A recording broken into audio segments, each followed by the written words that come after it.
அஸ்ஸலாமு அலைக்கும் வரஹ்மத்துல்லாஹி வபரகாத்துஹு. ஒரு மனிதன் துஆ செய்கின்றான் என்று சொன்னால் அந்த மனிதனுடைய துஆ எவ்வாறு இருக்க வேண்டும்? கடலில் விழுந்து தத்தளிக்கும் பொழுது இறைவனிடத்தில் எவ்வாறு கெஞ்சுவானோ அதே போல் இருக்க வேண்டும்.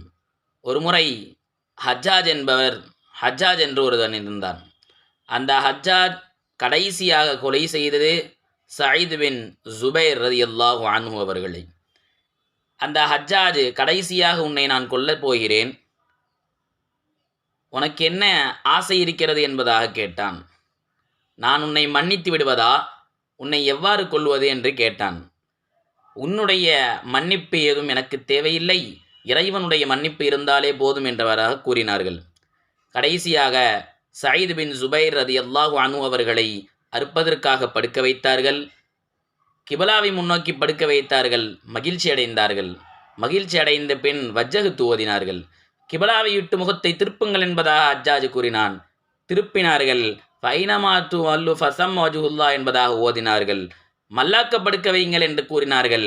கூறியவுடன் மின்னா ஹலக்னாகும் வஃபீஹா நுஈதுக்கும் மின்ஹா நுஹ்ரிஜுக்கும் தாரத்தன் நுஹ்ரா என்பதாக கூறினார்கள். கூறியவுடன் அவர்களை அவர் துண்டாக ஆக்கினான்.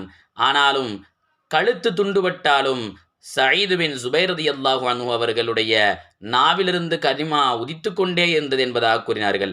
அவர்கள் மரணிப்பதற்கு முன்னால் அவர்கள் கூறிய வார்த்தை, யா அல்லாஹ், என்னை விட்டும் கடைசியாக வேறு யாரிடத்திலும் இவனை சாட்டிவிடாதே என்பதாக கூறினார்கள்.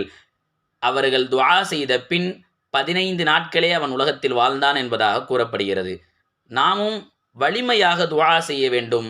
இறைவனுடைய அர்ஷை அடையக்கூடிய அளவுக்கு நம்மளுடைய துஆ அமைய வேண்டும். அஸ்ஸலாமு அலைக்கும் வரஹ்மத்துல்லாஹி வபரகாத்துஹு.